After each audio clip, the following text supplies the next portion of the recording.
Welcome to the broadcast. I know it's been a minute. I appreciate you, right? I appreciate you for doing your due diligence, following us, liking all the things, right? Giving hearts, making comments, tagging, and sharing. Thank you. Thank you. It's super duper late, but I'm in the mood to chat. So let's go. And if you happen to have a question, you can always ask. Come on. Let's ask Dr. Keisha. Come on here. Your favorite soul coach. You can always ask. Whew. So listen, let's talk about all things dating and relationships. All things dating and relationship. Let's talk. Now listen, I know if you're tuning in, you're not a spring chicken. I don't think that's my core audience. My core audience are not spring chickens. They're not. Even though we would love to bless the babies with a lot of wisdom that I feel that is so needed in this day and age. But nevertheless, so we're here for the aunties. We're here for the uncles. We're here for you. All right. We're here for you.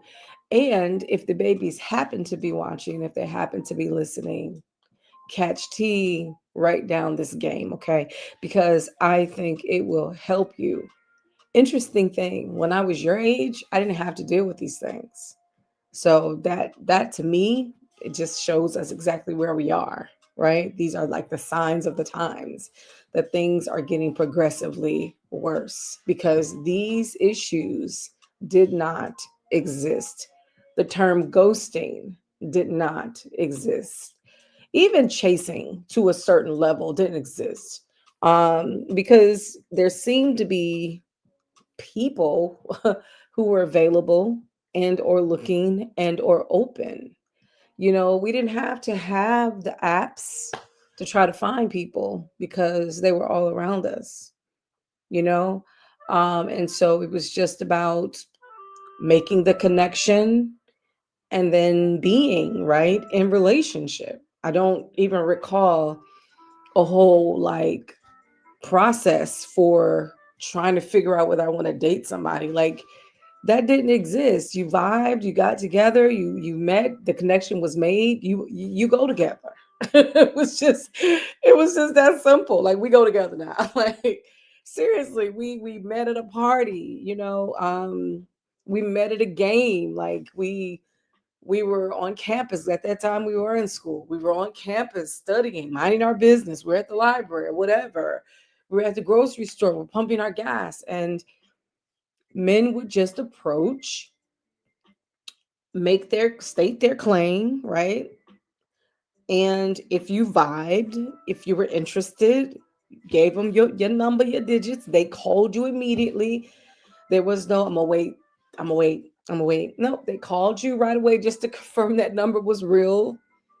If y'all chatted, cool.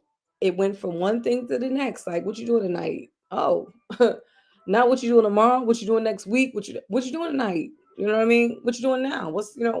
Hey, it was. Let's get to it. Let's get to the loving. Let's get to the relationship. Let's get to building. You know what I mean? You my person. At least for now, but you're my person. But there wasn't a whole lot of rigmarole, you know what I mean, surrounding dating and relationships. And so now we're having to speak to some of the nuances that now exist, which are completely strange to most of us. But yeah, somebody somehow somewhere have come up with the game, the dating game. And so now everybody's deciding to play the game. And so we're here to try to help to decipher some of the stuff that's out there and to give you hope so that you don't get discouraged. You have to believe that there are people like us out there that don't, prescribe to the foolishness and to the games. You know what I mean? It's either we are or we're not. It's really more simple than what we make it to be. Now, I'm not saying that there aren't moments of complexity because there are, especially when you get in a relationship And let's say everything is going well, especially when things, for the most part, haven't been going well. It makes you question, whether this person is real or not, especially when you've been on a series of unfortunate events like dates, you know what I mean? Where you're on a roller coaster, it's in the beginning, it's great, everything's wonderful, he's wonderful, you're wonderful, you have nothing but niceties to share, to exchange, and then all of a sudden things go south, and you begin to find out some really scary things that really jump out of their closet, like, oh yeah, by the way, my divorce was just finalized 2 months ago. Or it's like, why even put yourself, like, why even again, these are my thoughts, why even put yourself out there and not make it clear that you're not looking for anything long term, or you're not looking for anything serious. You're just looking to be laid. But instead of being honest and open, you put up a front and pretend as if you're looking for something meaningful when you're really not ready for anything meaningful.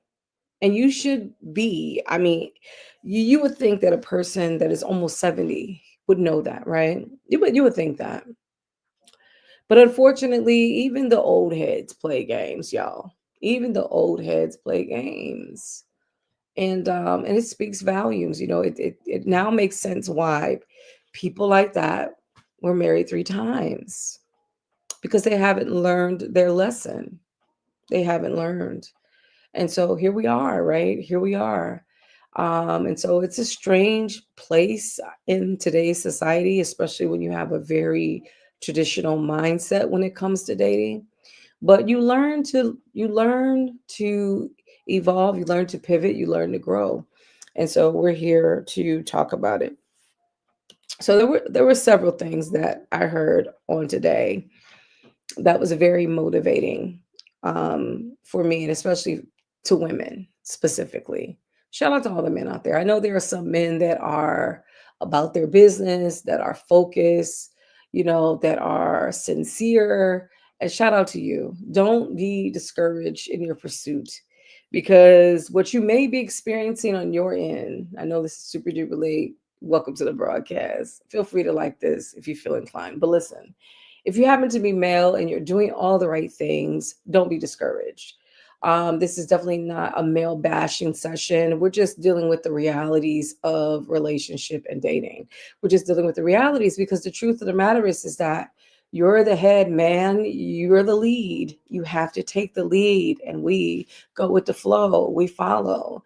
And from what I've gathered, most of you all men want to lead, right? You want a woman who can and is willing to follow, but you have to lead. And so what does that look like?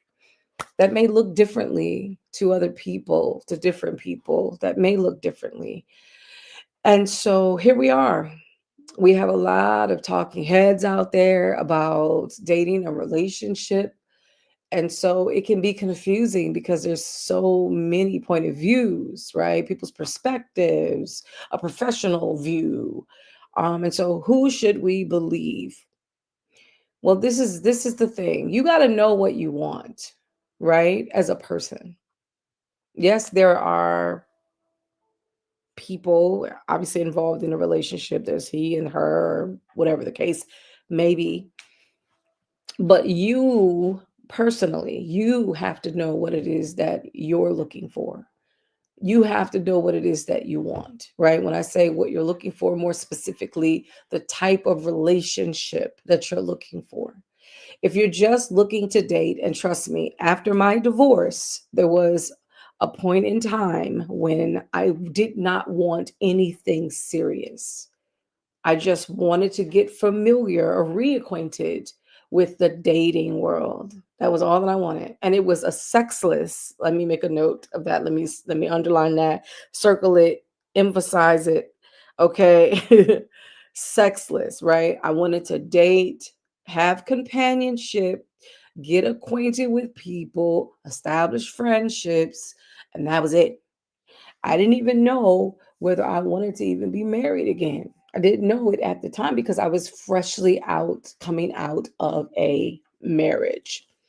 But I was honest and I was upfront about what I wanted and what I was open for at that time and season of my life. So I'm not hating on people that don't want to be in a long lasting relationship. I'm not hating on folks that don't want to marry. If you don't want to marry, that's okay. You know what I mean? Marriage isn't for everybody.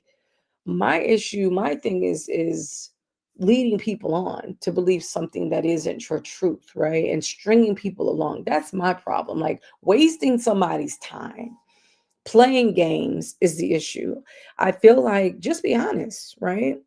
Just be honest and simply know what you want and just simply convey that to whoever you may be interested in. They may be on the same page with you, right? Because at that time in my life, I was finding people that wanted to be serious. I was finding people that wanting to be married.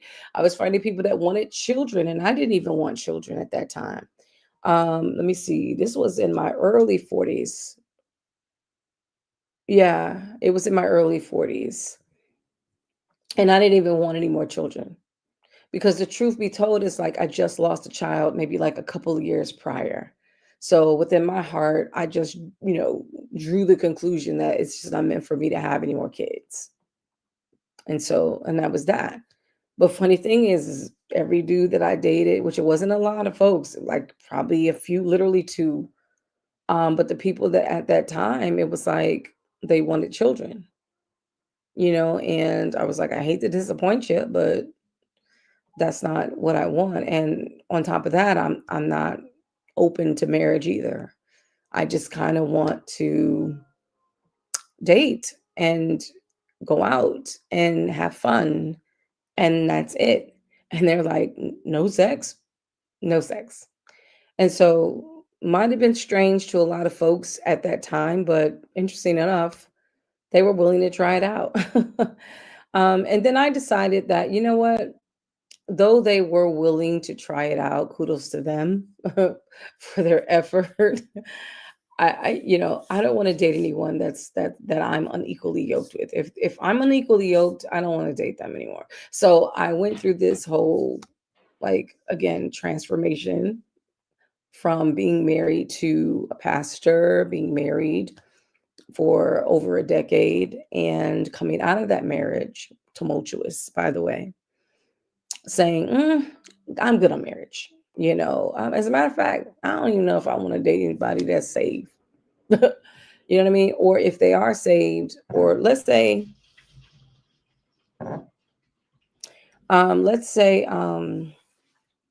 you know, let's say they maybe love God or whatever, but they don't have like a whole lot of like responsibilities and that sort of thing.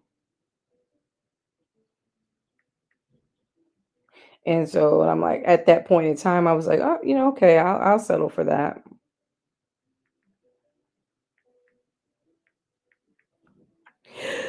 Hold on, guys. Believe it or not, my son's like texting me. It's 2 o'clock in the morning.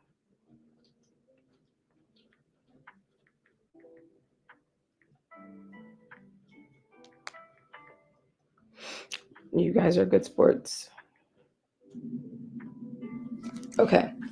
Okay. So, with that being said, that was that time. That was that right after my divorce. But I was honest about it and forthcoming.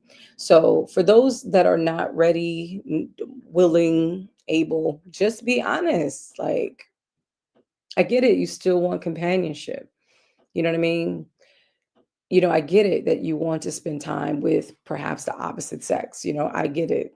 Like, yeah, 1000%. Been there, done that. But just don't use people or hurt people unnecessarily. And I feel like that when people do, it's because hurt people hurt people. You know what I mean? It is a fact. Hurt people hurt people. And so you have to be aware of those types of folks. So, how do you identify someone who really is really ready for a relationship, or let's say someone who may be on the same page as you? How do you identify those folks? Well, I'm sorry, guys. You know what? I noticed what happened. They're gonna credit me some money. I'm sorry. I'm doing two things at once. My son's asking me for something.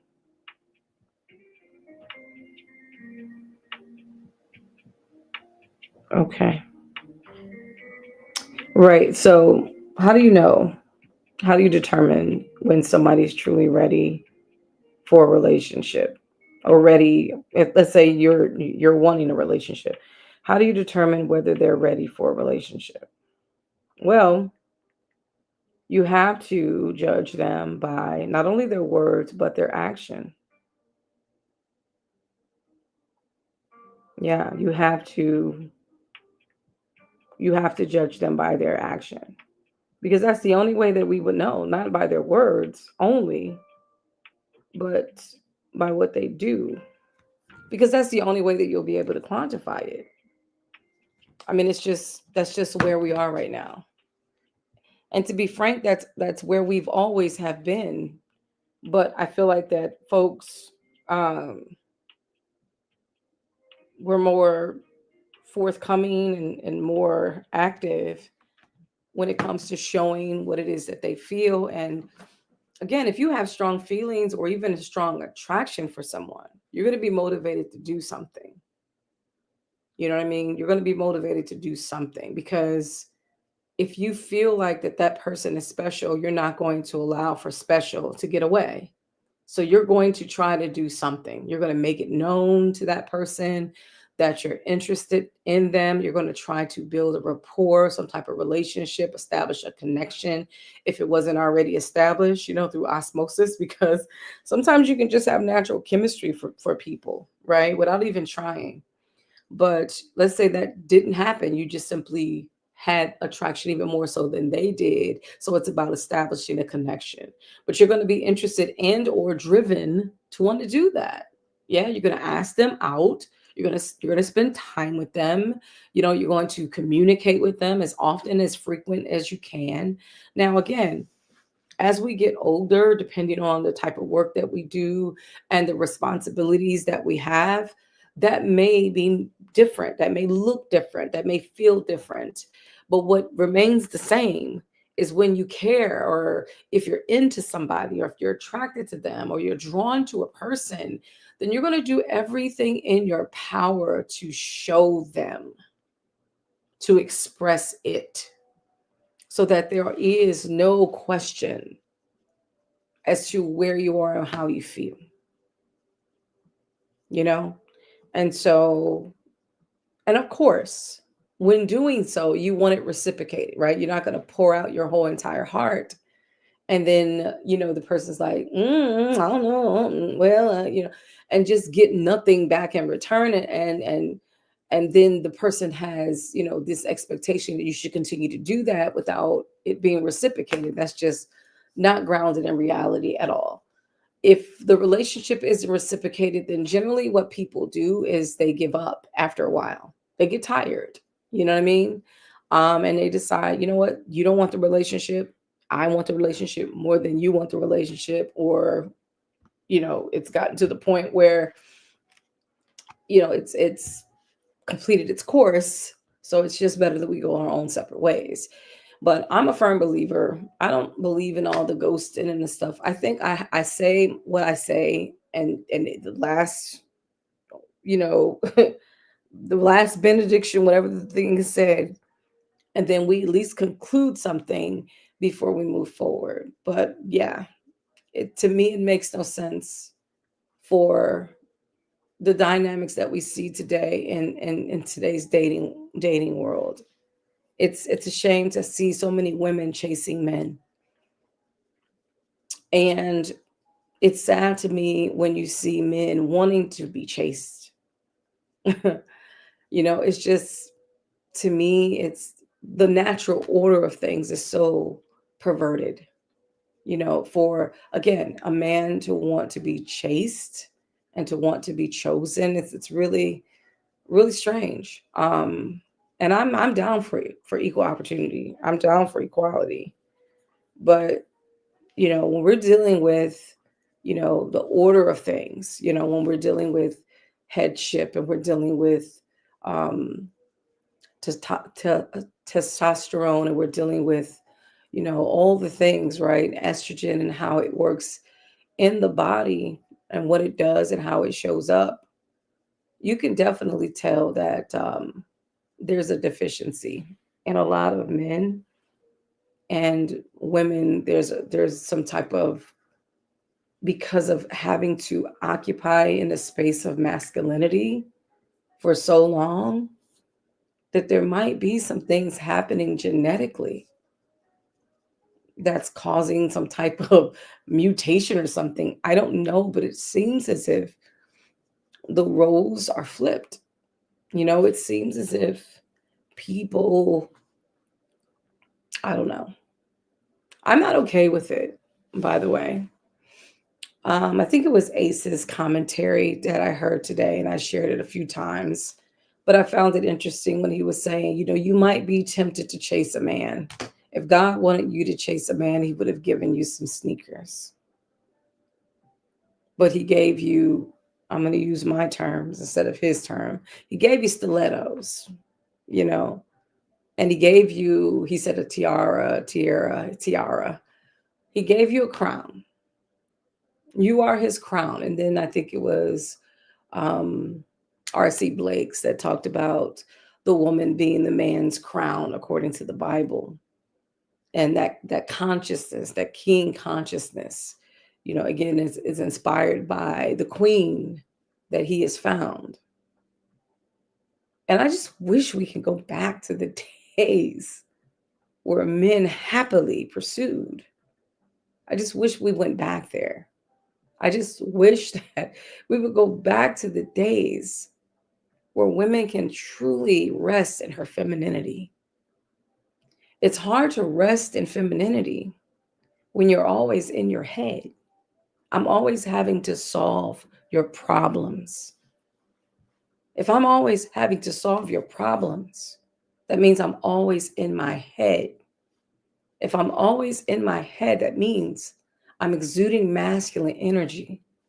When I'm exuding masculine energy, that means if you have masculine energy, it may be a turnoff because of the masculinity that's in you, and the masculinity that's in me will be at odds. So if I'm constantly in my head because I am not assured, I don't have clarity, or if I have questions, then that means I have to be in my head to try to figure out what the solution is to these questions, to these problems, at least within my head. And so I can't rest in my femininity as much as I would want to rest in it because of that reason. So if you feel as if, and this is for the men on tonight,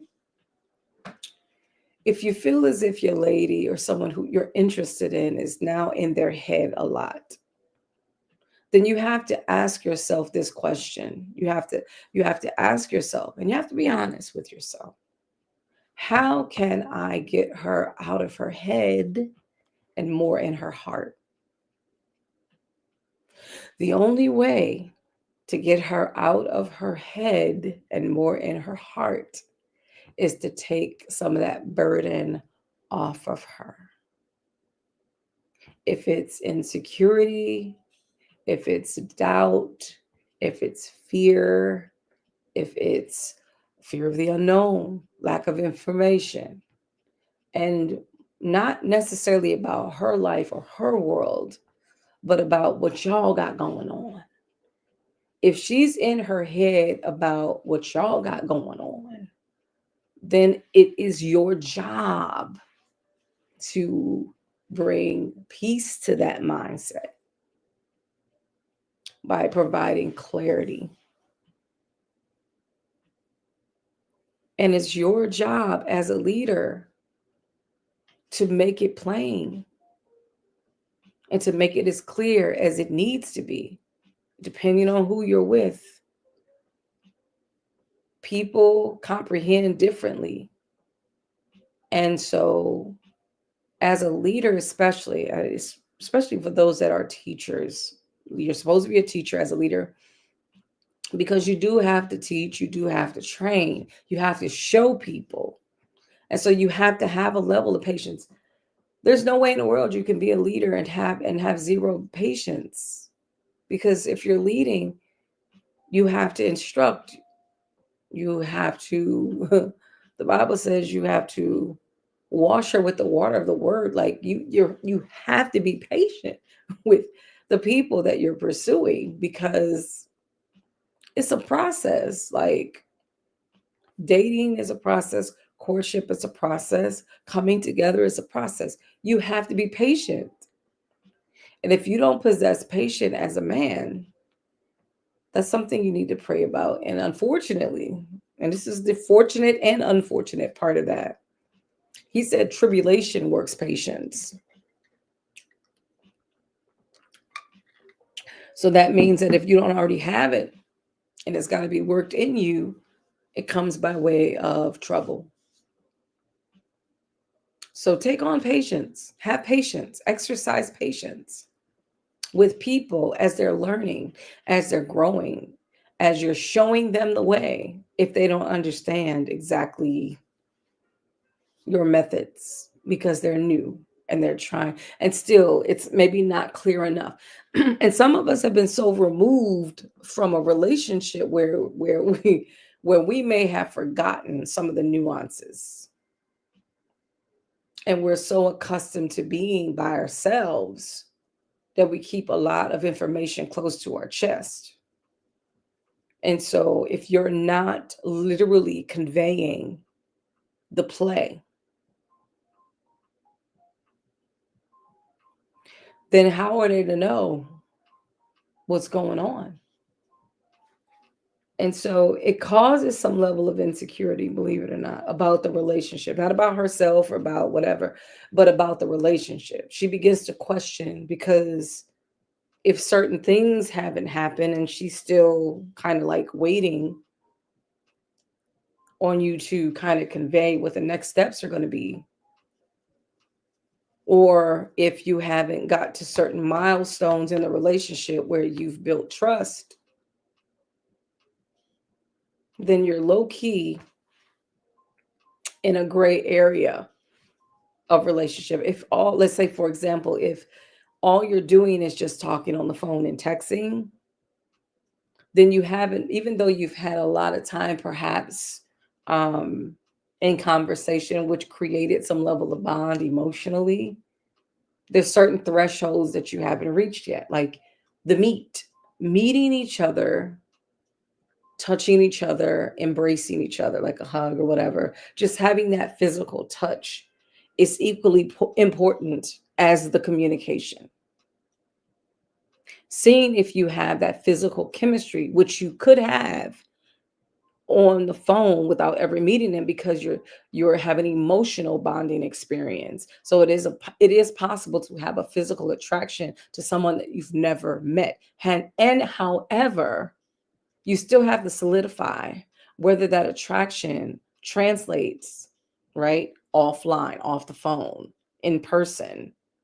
Does that chemistry still exist when you're in the same space and you're seeing each other face to face? Does it still exist? It has to be confirmed in order for your relationship to go to the next level. So if for whatever the reason, and there may be justifiable reason, because you may have met a person, that person stays overseas, or you may have met someone online and that person stays in another state. So there may be a justifiable reason in terms of why you weren't able to make a quick, you know what I mean, face to face.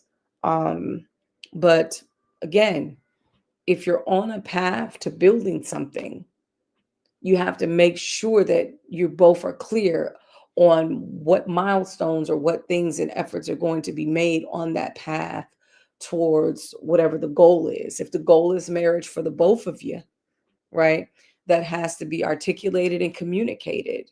As a matter of fact, for those of you all that are sincerely seeking marriage, then you have to lead with that. And yeah, and there again, it's a process, and you can make it clear on what your process looks like, and then you can compare notes, because you both should have some type of perspective in terms of what your expectations are. And that's another thing. I think that a lot of dating folks that are dating, they don't articulate what their expectations are, wants or desires in the dating phase.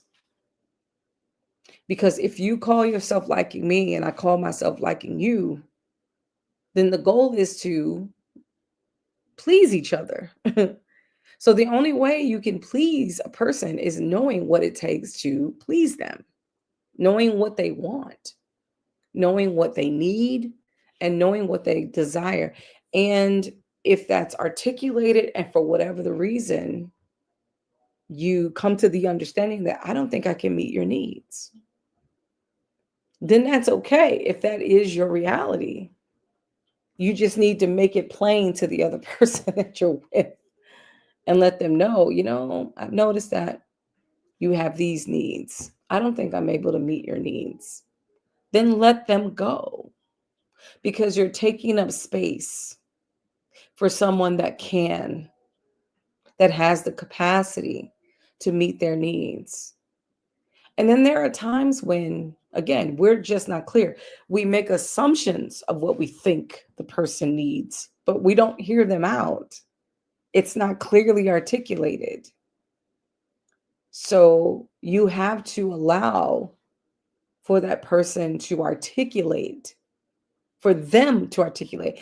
And then you use active listening. You repeat what they said so that you're clear on what it is that they need from you or what their expectations are, so that you can confirm whether that's something that you can meet. And if not, it's like I said, it's okay. It's okay. That just means that you're not their person.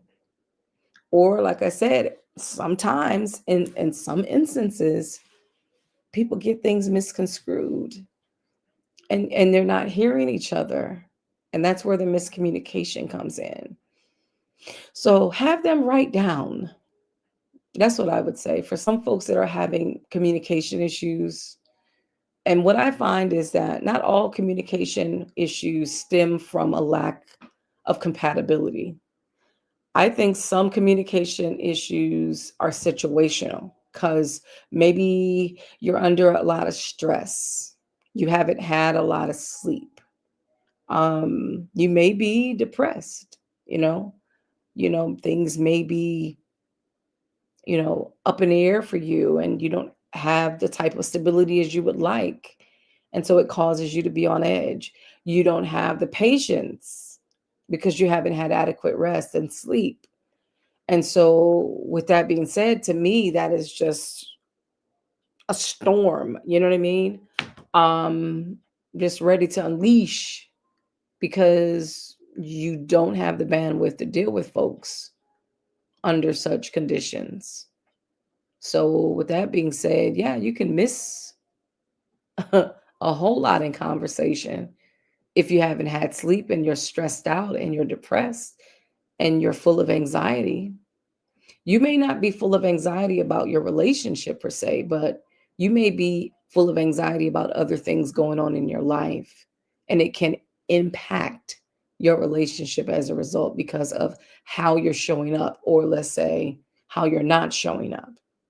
Because if you're already overextended in your life outside of the relationship, then you just don't have the grace or the wherewithal or the bandwidth or the capacity for anything else.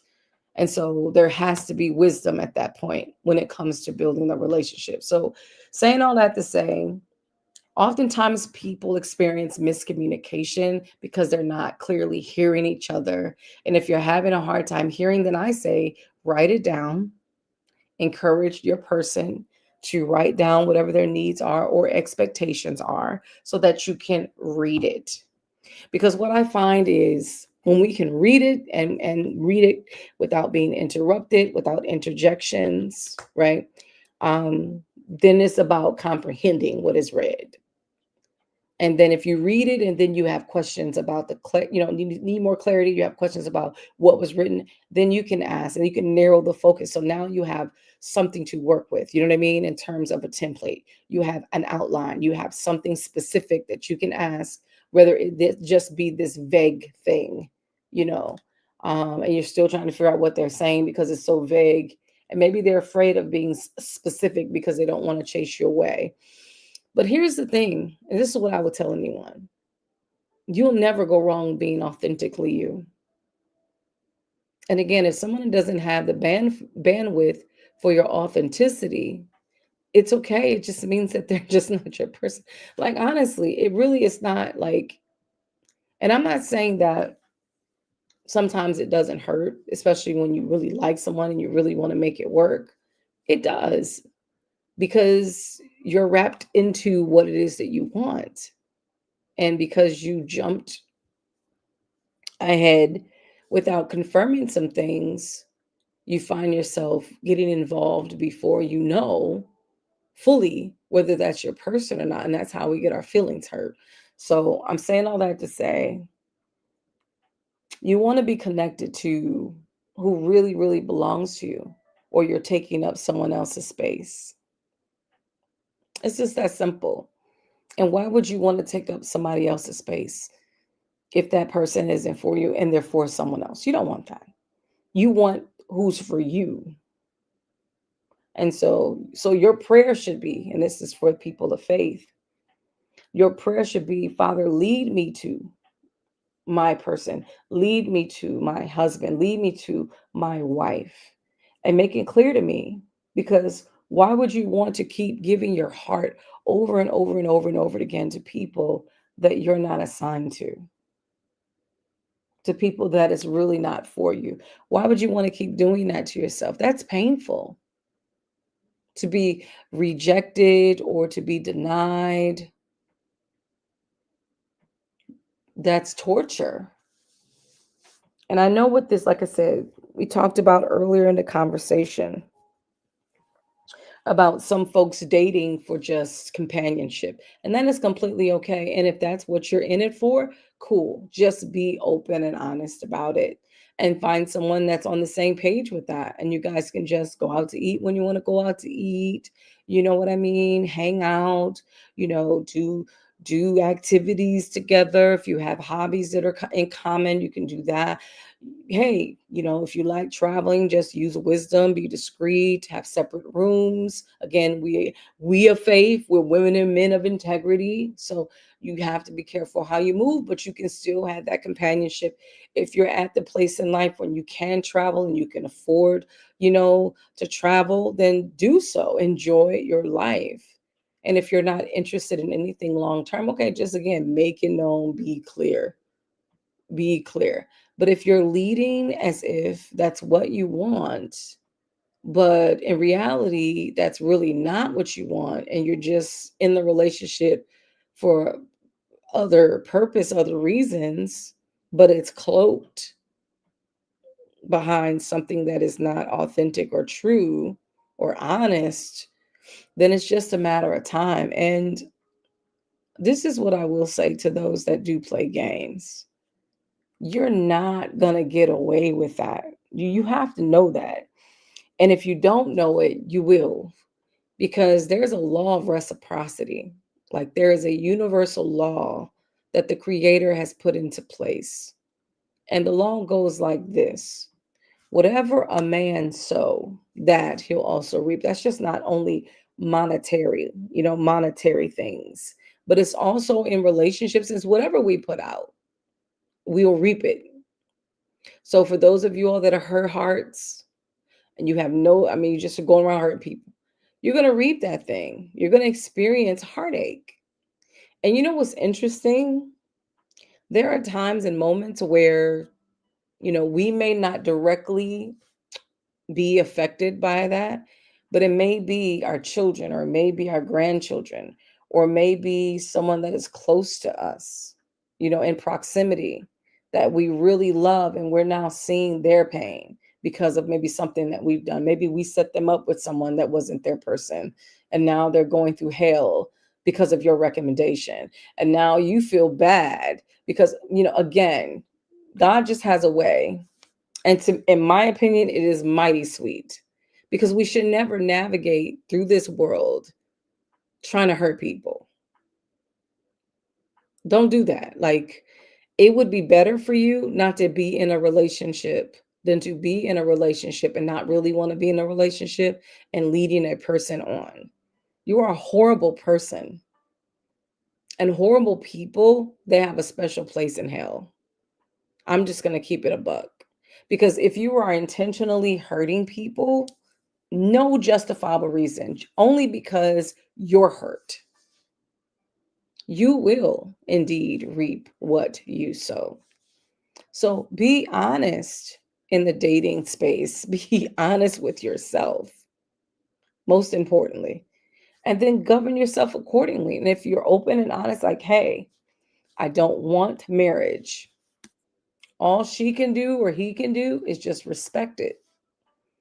And if they choose to still be involved with you, but you made it clear that this is what it is, and this is how far you're going to go, and they're still willing to sign up for that type of relationship with you, then so be it. Then so be it. But I'm really speaking to those folks that are insincere, those people that use people or manipulate people or what have you. I'm telling you, you're going to pay for it. You're going to pay for it. You're going to pay for it. So women, don't chase after men. And men, stop wasting your time with women that you know are not interested in you. You know that they're not interested. Why? Because of what they do and because of what they say. And sometimes it's what they're not saying. What they're not saying is speaking for them. It's really telling the story. And oftentimes what they don't do, it tells the story too. Believe it or not, we're always communicating.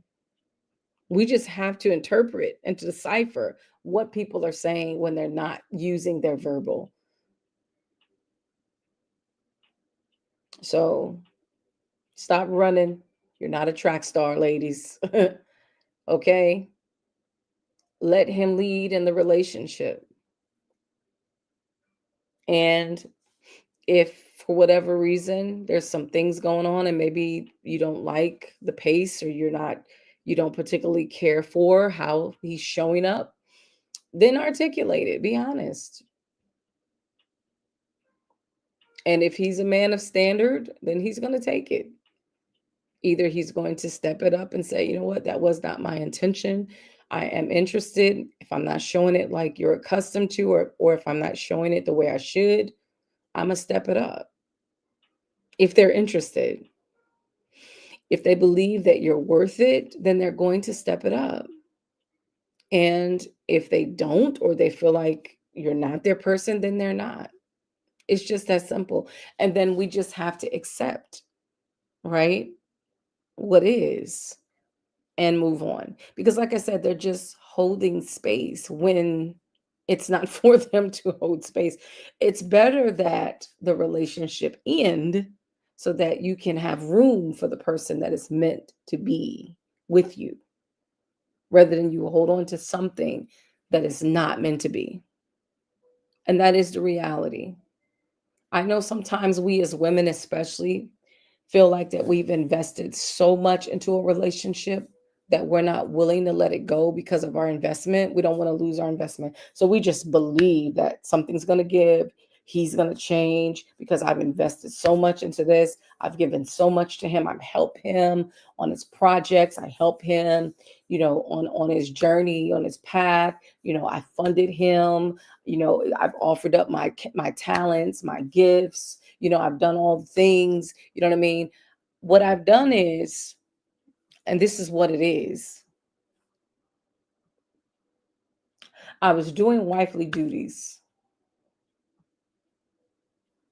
and somehow convinced myself that if I be as a wife to him, then he will wife me.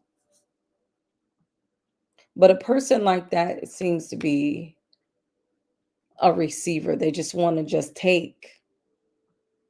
They're not interested in reciprocating because you're not their person in their mind. So they're going to continue to take what you give to them without considering you because they're just not that into you. And they low key feel like you're privileged to have them in your life because they don't really want you. So it can be a pity relationship because the person who they really want or who they're really into or who they really like or the type of person who they really want doesn't necessarily like them like that, or they're not naturally gravitating towards them. They don't usually no, they're not usually naturally attracted to them. They're attracted to another type of man. So this man is angry because the type of women that he really wants is not interested in him. And so he's settling. And so because he's settling, he's mistreating you because he's really not that into you. You're an alternative to what he really wants. And so, and I will say, people that are angry, disgruntled, unsatisfied, they will mistreat you. They will, because they're not happy with themselves. They're not happy about their situation. So some of them may not get up in the morning saying, I'm going to mistreat her, today. I'm going to just, dog her out. No, for some people, it is situational, right? It comes out of nowhere. They didn't anticipate it. And then for others, no, that's just a way of life. So being able to decipher that, I think, is a key. So you have to be an observer. You can't be so caught up in all the things, the activity of the relationship, the words of the relationship, what's being articulated in the relationship, the doings. But you really got to watch them and see if they are sincere and authentic when it comes to their feelings towards you, based on what they say and based on what they do. And what I have discovered is that over the course of time, the truth does come out. The reality does come out.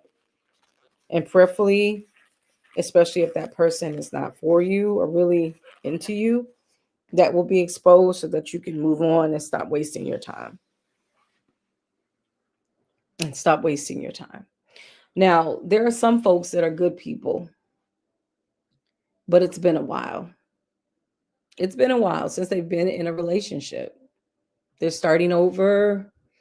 And so they don't know how to be. And that's okay. And I really feel like instead of putting up a front like you do know what you're doing, it's just probably best to be honest. Like, listen, it's been a while. Women, and especially if it's a male, because of the private ego, it's keeping you from being open and honest about that. And so you're making missteps because it's been a while since you've been on a dating scene. That's what it is. You're really um like rusty.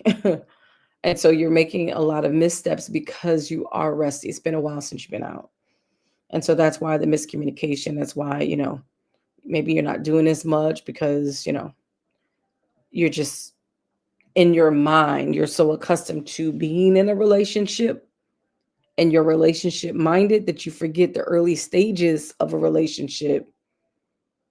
All you have is the communication. And so if the communication isn't good or frequent enough, or of quality, so that you're continuously building, then it will impact or affect the relationship, because that's all you have in the beginning until you can spend other types of quality time, because there's quality time virtually, there's quality time over the phone, but there's also quality time face to face. If you're not able to translate what you've established virtually or on the phone face to face, then that's the next step. Right. And so if you haven't gotten there yet and you're laxing on all the other things, you're cutting back, or you're not as mindful in your pursuit because maybe you feel like you got her, or maybe you feel like you got him. So maybe I don't have to try so hard. My friend, you don't have them until you have them. And then once you have them, that's just the beginning. You have to continue to pursue. Pursuing isn't, and this is another thing about dating and relationship. You'll be pursuing your whole life. That is the expectation. The expectation is that it's not that I pursue until I marry them and then I don't have to pursue them anymore. If you do that, that means your relationship is going to crumble and it's going to be probably end up the way that your other previous relationship ended up, which was in divorce. You have to continue to pursue your person. You have to continue to be pursued by your person. It's a give and take at this point. You both have to mutually pursue each other. You have to cultivate, that's action, baby. You have to cultivate your relationship. So you have to be really intentional about it. So that means that you can't even allow for life to get in the way of your relationship. You have to manage your time, be a good time manager, a good life steward, so that your assignment, which is your spouse, also has the priority in your life. And what we hear it all the time. We credit it to Spider-Man, right? When it says, which is uncle, what is it? What was the uncle that died? He said, much is given to much to what the Bible said, much is given, much is required. What does he say? Such a responsibility. What is it? Something about much is whatever. I think the Bible is much is given, much is required. Too much, to whom much is given, much is required. But I'm trying to remember the Spider-Man one. Help me out in the comment section. Uncle Ben, right? Now I have to look for it because now it's now it's bothering me. What did Uncle Ben say to Peter Parker? Great power comes great responsibility. Okay. So the Bible says to whom much is given, much is required. Okay, to great power, to great what is it? With great power comes great responsibility. Okay. All right. To whom much is given, much is required. So if you happen to have a spouse, that spouse is as important as your job, if not more important than your job. Because you are required to be one with them. Like to be honest with you, every time I think about this stuff, when I think about dating and relationship, I just laugh. Because I really feel like people don't really understand all that goes into it. I don't really think people fully understand what goes into the responsibility of caring for someone other than yourself. That means you have to be selfless. And if you have a lot to manage, you still have to steward that relationship. Like you can't starve the relationship because you're pursuing your goals and your dreams. Like, no. Or rather than be in a relationship, you focus on your goals and dreams. But if you are opening up yourself to establish a relationship, then that relationship has to have a primary spot as well in your mind and heart as do the other things that are important to you. There has to be a shift in your mentality towards that person and that relationship. Or don't be in a relationship. It is that simple to me. Because like I told you, and I'll say it again, there was a time when I just didn't want to be married. And so therefore I didn't put myself out there with that energy. Funny thing is that regardless, I didn't put myself out with that energy. I still had the energy. People looked at me and said, "You look like somebody's wife." Even though I didn't want to be married again at that time. Now I'm completely open to it. And that took a lot of time for me to get to this point. Trust me, it took a lot of time for me to get to this point. It took over a decade for me to get to this point. And there's still some scary moments that I have internally about the whole idea. Because once bitten, twice shy. We get really skittish in this relationship space, putting yourself out there. And all I'm saying is that it's all okay because that's just the reality. There is no perfect process. I don't care how it looks on TV and the movies. I don't care how it looks on Instagram, TikTok, all the socials. There is no perfect process. And even in what seems to be perfect, trust me, there was all kinds of hiccups, missteps, miscommunication, arguments, breakups. People got back together.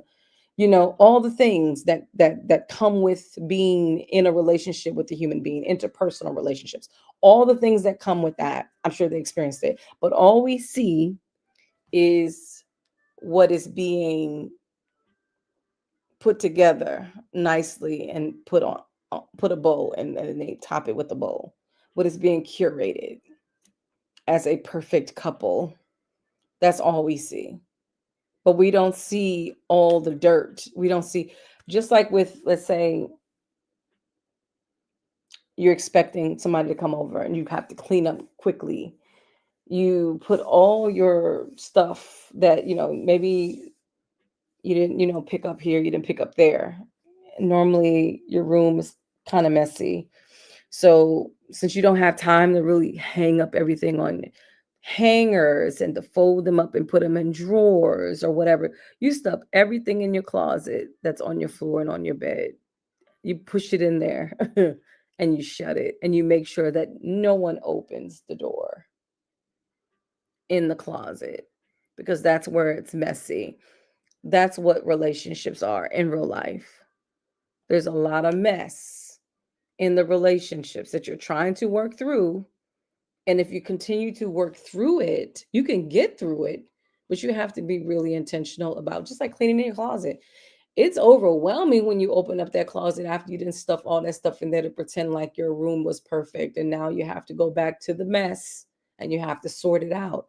Same with relationships. You can try to cover it up all you want to. You can try to conceal it. You can get it out of your sight. We say out of mind, right?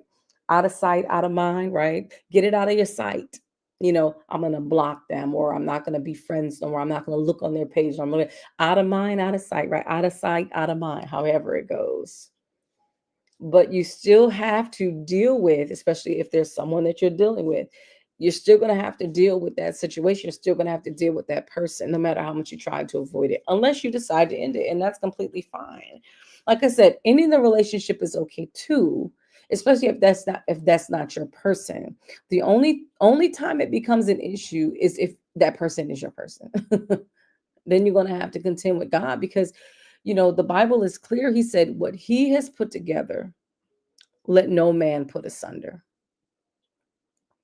That's what he said. That's no, those are not my words.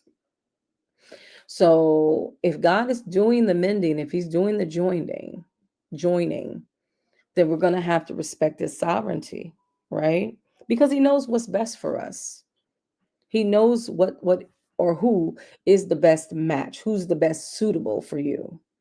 And so we're going to have to allow it. Now, that person may challenge you to become better. And if you submit to God in this process, you will be better. As a matter of fact, you'll be the best that you've ever been if you allow yourself to submit to the process, whatever that may be, because that person that is in your life is there. It's that person serves as a mirror. That person serves as a process for you, and vice versa. You make them uncomfortable for a reason, because there's some areas that need growth within them. So some fears that they have to conquer, and some angst that they have to work through. And your presence and your challenge, not malicious challenge, nothing malicious, but just in natural organic interaction. That's how it shows up. And when it's a God sent, it's in natural, organic interaction with each other. These things surface. You think it's them, it's really you. They're not doing you harm. It's just situational things are happening, and it's triggering, and it's causing some things that are in you to surface that you're going to have to deal with and reconcile. Some things that you've suppressed for quite some time, that was an issue for you, that you completely ignored and never resolved. And it wasn't until you got into that relationship or you've met that person, and guess what? That light in them is now shining in that on that pain and that dark place in you. And now you're having to face it. and it's uncomfortable. So you feel like, well, let me eliminate them so that I don't have to deal with this. Okay, you can choose to do that. But if you're God's daughter or God's son, then somebody else is going to come around and you're going to have to deal with it too.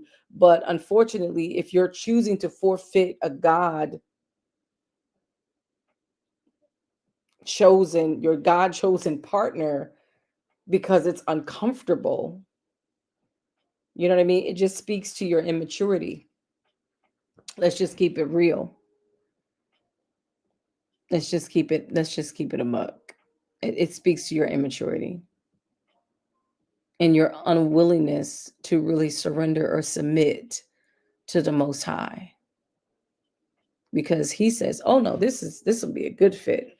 He gonna challenge her in a good way, and he's gonna challenge, and she's gonna challenge him in a good way, because I'm trying to perfect my children.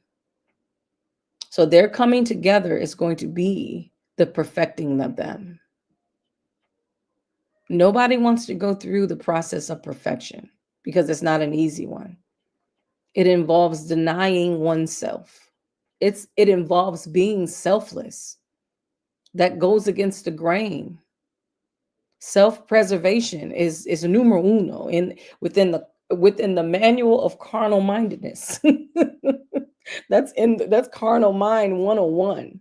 Self-preservation. I got to preserve myself. And then God is saying, you got to die. What you mean preserve yourself? You got to die. Not just today, but daily.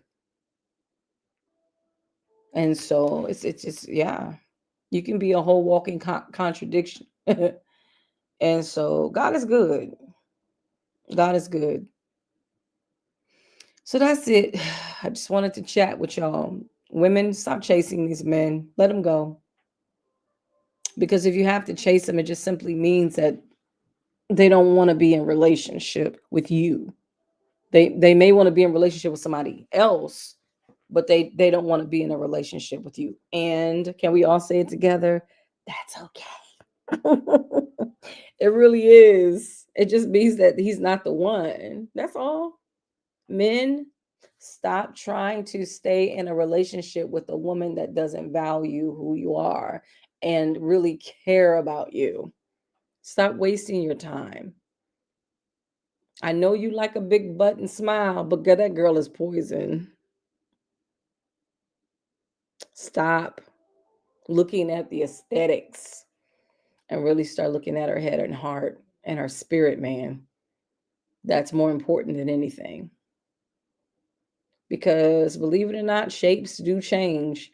It's only a few rare specimens out there that can keep their same body shape from high school to to to geriatric. It's only a few model specimens that are made. For the rest of us, we're gonna go through some changes physically. Yeah, yeah, yeah. We're growing older, so let's embrace it. Let's embrace it. You know, now we can expand our youth, as if at all possible, as long as our youthfulness. But we have to get to the place in our maturity where we accept what God allows. If it's for us to grow old because of the fall of man, then so be it. You know what I mean? Embrace it, enjoy the perks that come with it, because there's some perks too. It's not all bad. There's some benefits that come with aging and maturing. And so let's embrace that. And yeah. So remember to give me some hearts for those that are watching from Facebook. Subscribe to our YouTube channel. Feel free to make a comment. What do you think about dating in this day and age? What do you think about relationships? How do you feel about it? We have to understand the value that we possess as people, whether you be male or female. You possess a lot of value, you know? So don't sell yourself short. Um, don't compromise when you don't have to. Love yourself enough so that when your purpose partner comes along, you'll be able to identify them because you've done your work. And that's how you truly know when you've done your work, when you can work through stuff. Because only people that have done their work can really work through life as they should. And it doesn't mean that life is not going to be challenging or there might be difficulties or hardships in life, but you'll learn how to weather the storm. You'll learn how to navigate it. You'll learn how to go in and out, right? Safely. And that's a life lesson. All right, so you've been watching and tuning in to Ask Dr. Keisha. And yeah, if you have a dating, love, or relationship question, feel free to ask. You can simply reach out to, let me make that known, askdrkeisha@gmail.com for any questions. And for those of you all that need coaching or faith-based counseling, I do provide that as well. My coaching really focuses on personal development because at the end of the day, even if it's, clear on what the goal is, which is love and relationships, there's still some development that has to happen within you for you to get to that place of readiness. So what I do more than anything is deal with the mind, will, and emotions because I am your favorite soul coach. So that's what we focus on: personal development in our coaching sessions, spiritual development in our coaching sessions. It's holistic. We do a lot of cognitive behavior therapy as well. We implement a lot of the methods from there to help people with the mindset shift. That's important, especially when it comes to love life and relationships.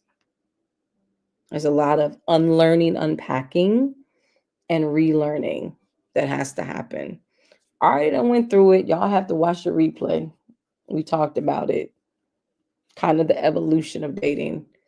And back in the day, especially for those of us that were raised without social media, without the internet and all the things, we had a much different experience in dating than you do currently. Much, much, much more different experience.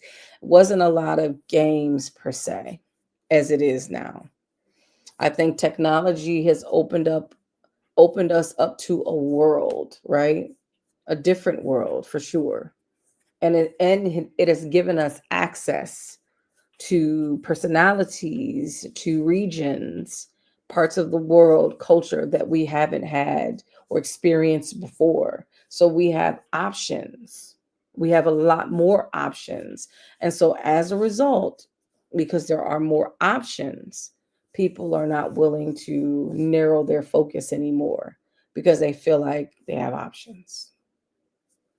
And unfortunately, as a result, somebody's got to get lost in the sauce.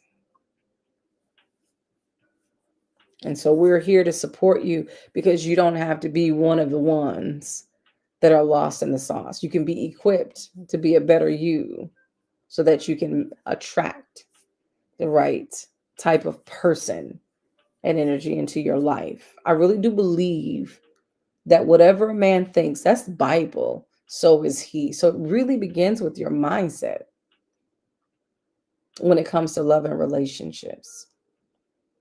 And so I'm here to help. So you can email me, and you can also go to Impacting Mindsets Global. You can set up, I do a free consultation. My consultations are only 15 minutes because it doesn't take me long to gauge whether I'm going to be a good fit or whether I can help you or not. And like I said, it's not just for relationships, but it's also for personal development. And that's what I focus on more than anything, the most.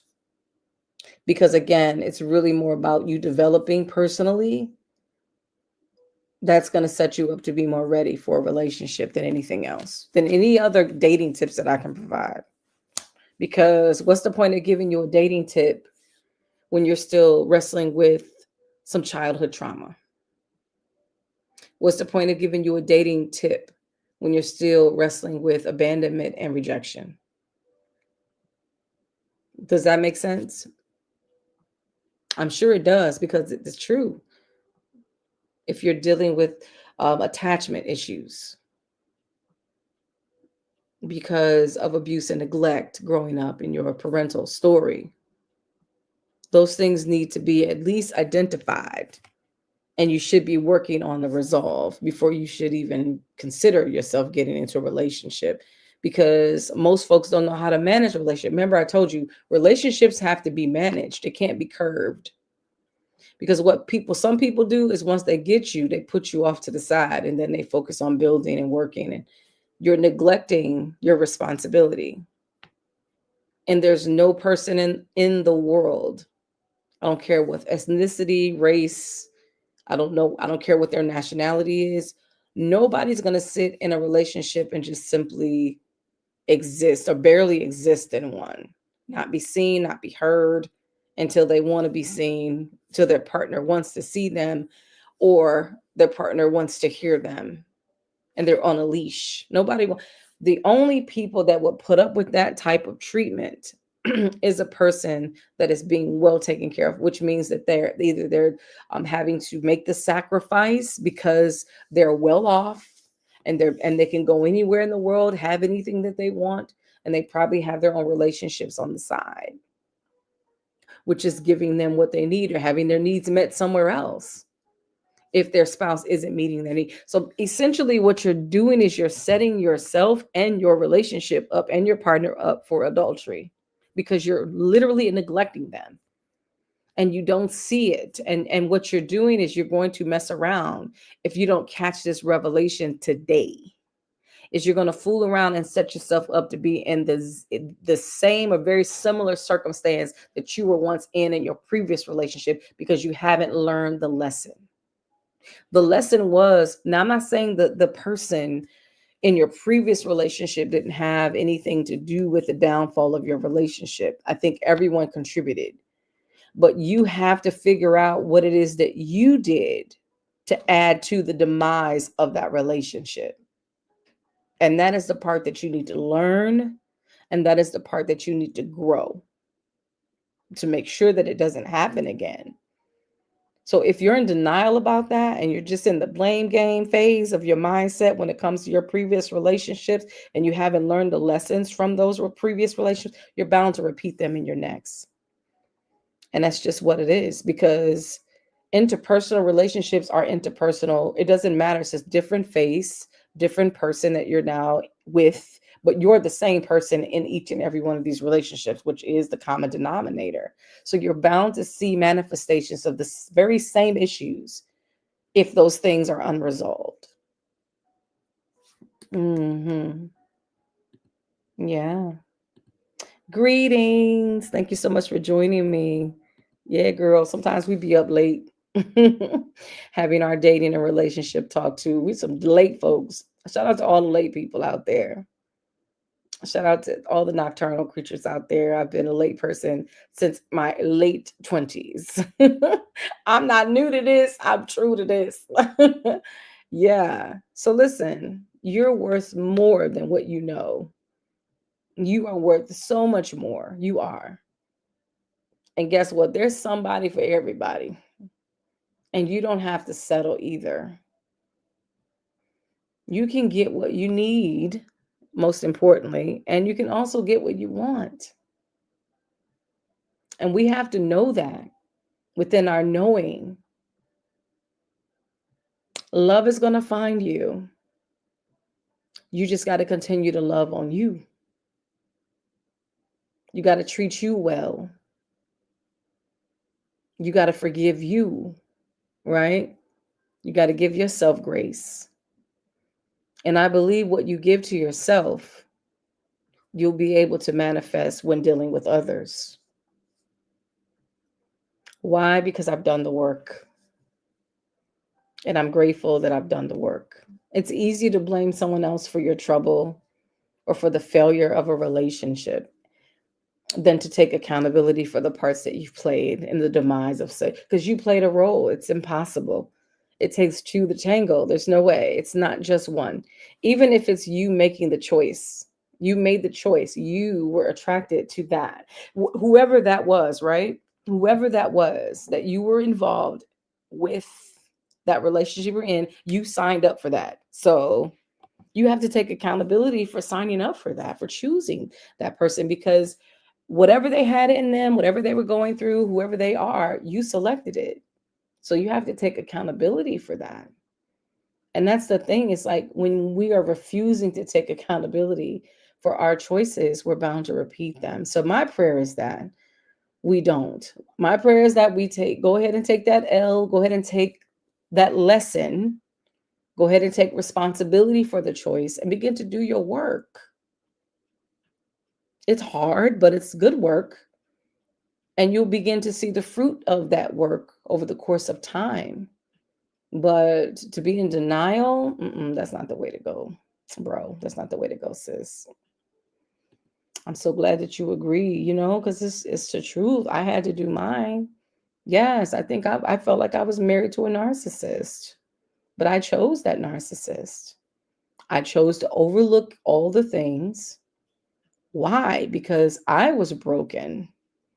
And because he was supplying me in some way, whether it was attention, whatever he was supplying me, whatever I really needed or I was clamoring for, that someone else that I really wanted, that he wasn't giving me, I fell prey. And I had to come to the realization, wow, if I'm at a place where I'm not, you don't even have to be 100, but at least you have to be cognizant of where you are, right?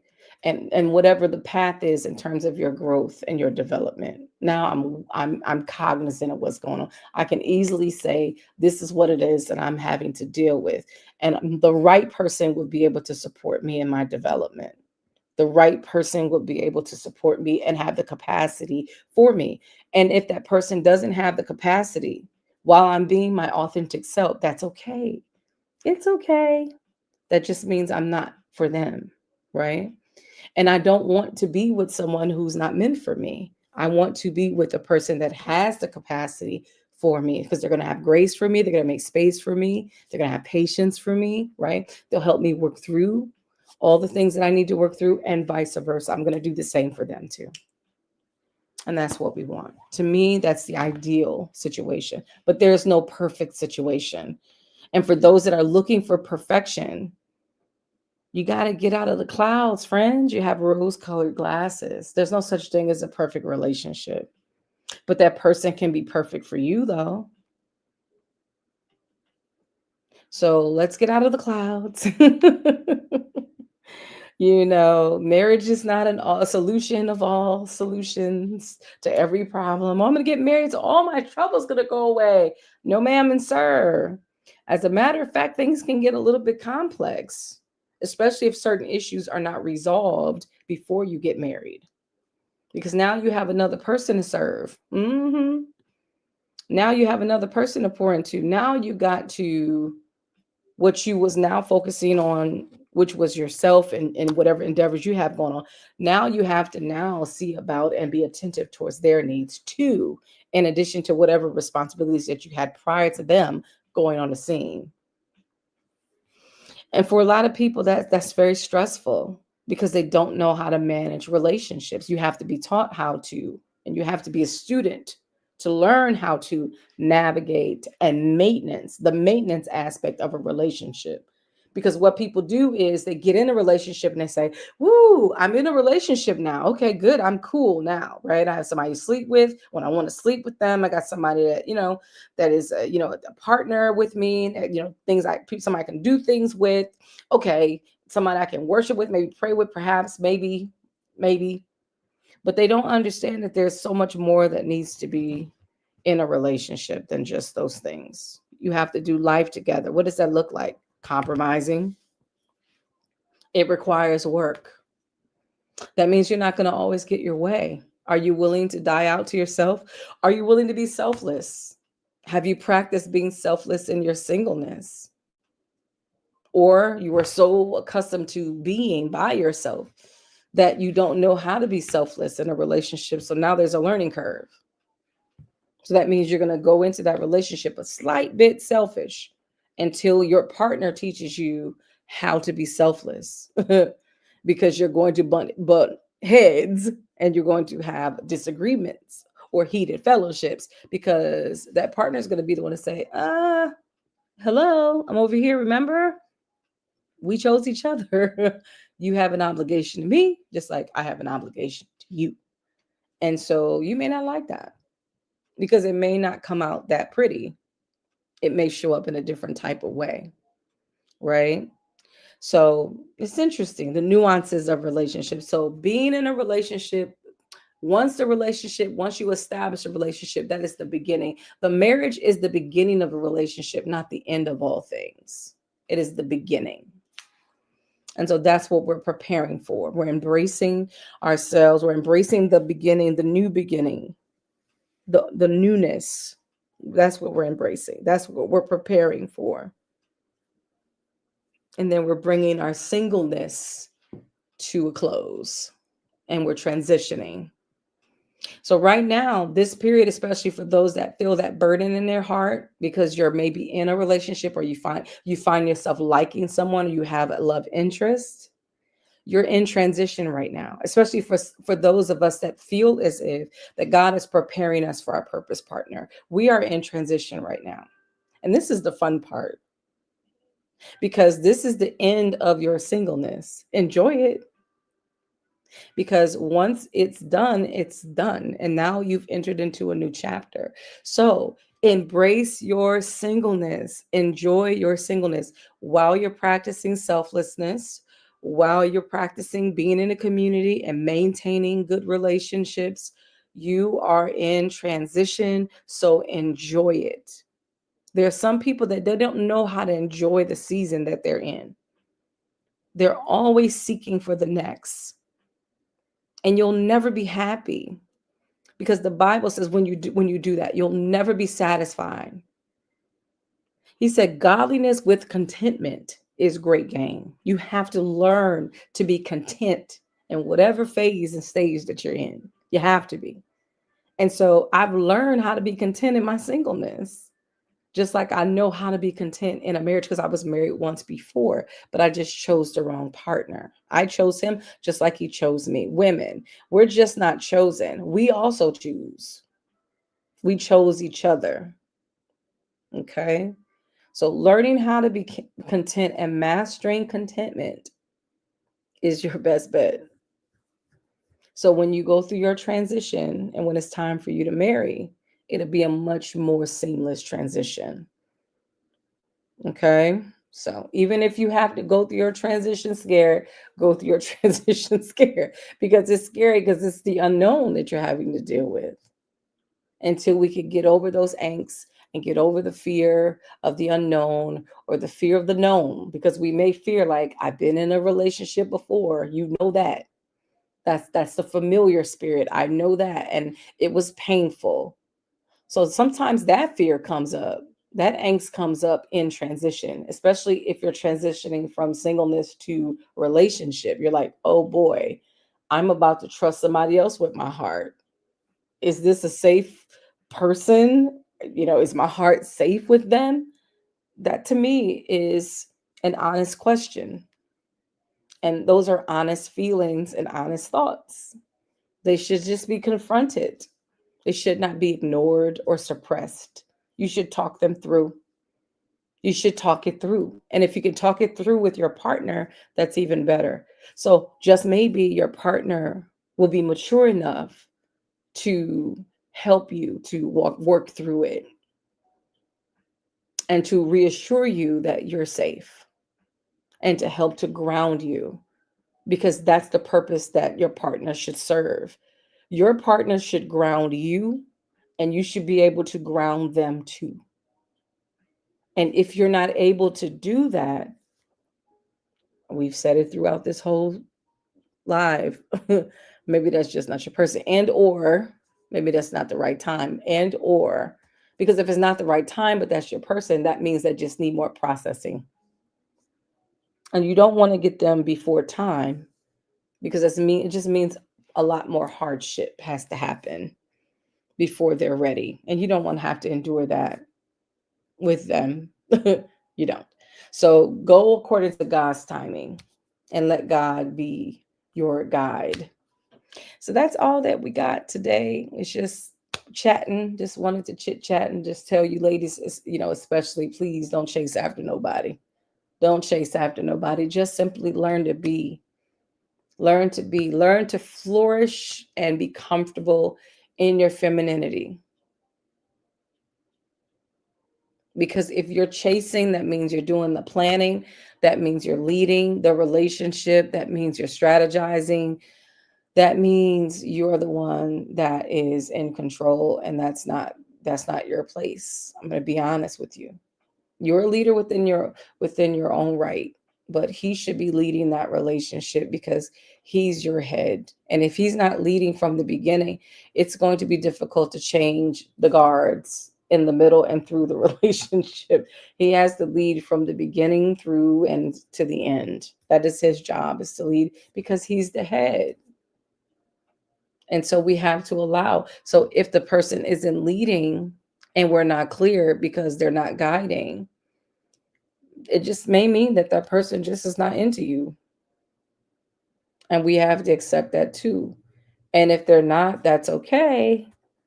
That just means that they're taking up space. So it's just better that what it ends and we move forward and find the person and or be found by the person that is suitable for us, that is more compatible with us. That's all that means. And it's, to me, no hard feelings. It's just a lesson learned. No hard feelings. It's just a lesson learned. I'm asking God, just if it's not for me, break my heart because it's just easier to get over once my heart is broken and he can easily put the heart back together again. But it's when it's already in place, but I'm still keeping a heart that is properly not functioning, you know, that is dead. Like, no, just break it and rebuild it again. It's much more easier that way. You said the man is a hunter and a pursuer. 1000%. He is, and he should be. But I think we as women have been wired by society to take the lead when he's not leading, right?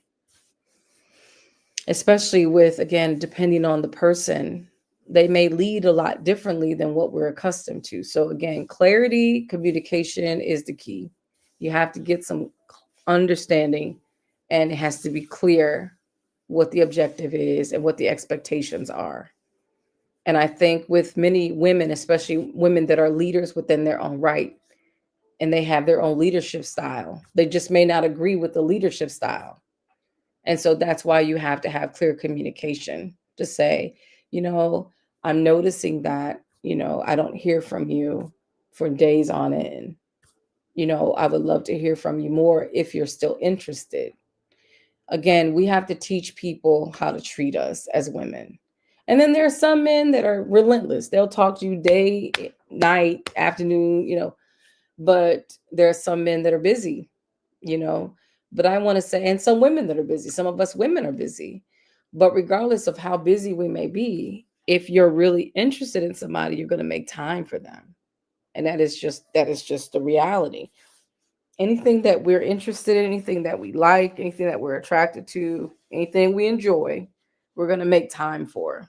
So that's what I mean by women chasing men. Sometimes when those relationships are not looking like, feeling like what we're accustomed to be, we will take it upon ourselves to begin to lead because that's what we do.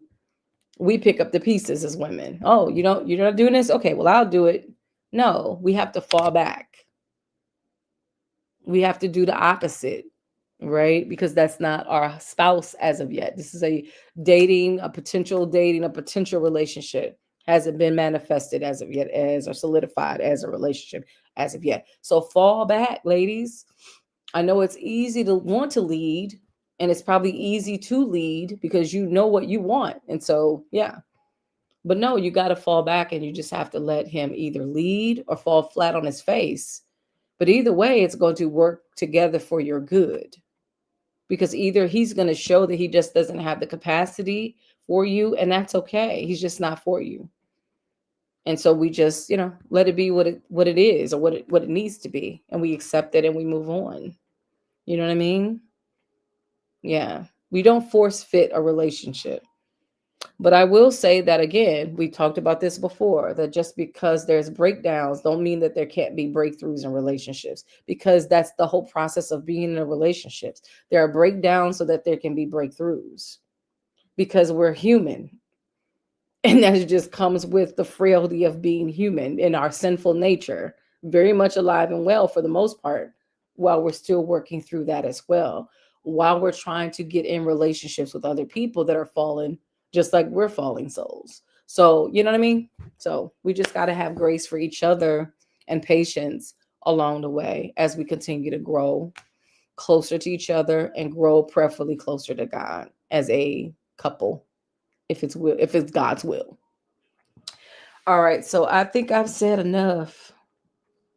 I appreciate you. Thank you so much for your time, your audience. Thank you, thank you. And I'm gonna go ahead and go so I can lay it down. You guys have an amazing rest of your week and weekend. If you don't hear from me, you should hear from me over the weekend, though, because if you happen to go over to my Spreading Truth Ministry channel here on YouTube, you know that we do prayer and intercession at 6 a.m. Eastern Standard Time on Saturday mornings. So you should see me there. And just like I indicated, for those that do need coaching, I am available for coaching. You can go to my website. It's Impacting Mindsets Global, Impacting Mindsets Global.com. Okay. You can go to the website and check out the services that we do provide. Yeah. And so much more. Follow me on all socials. Ask Dr. Keisha or Dr. Keisha.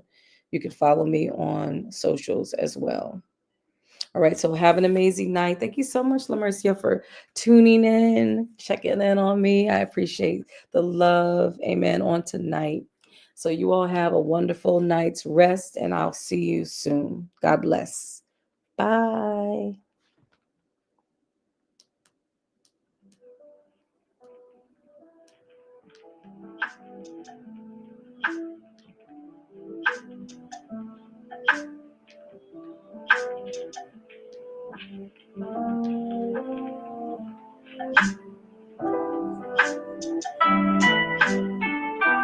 Oh, my joy. God bless you too, sis.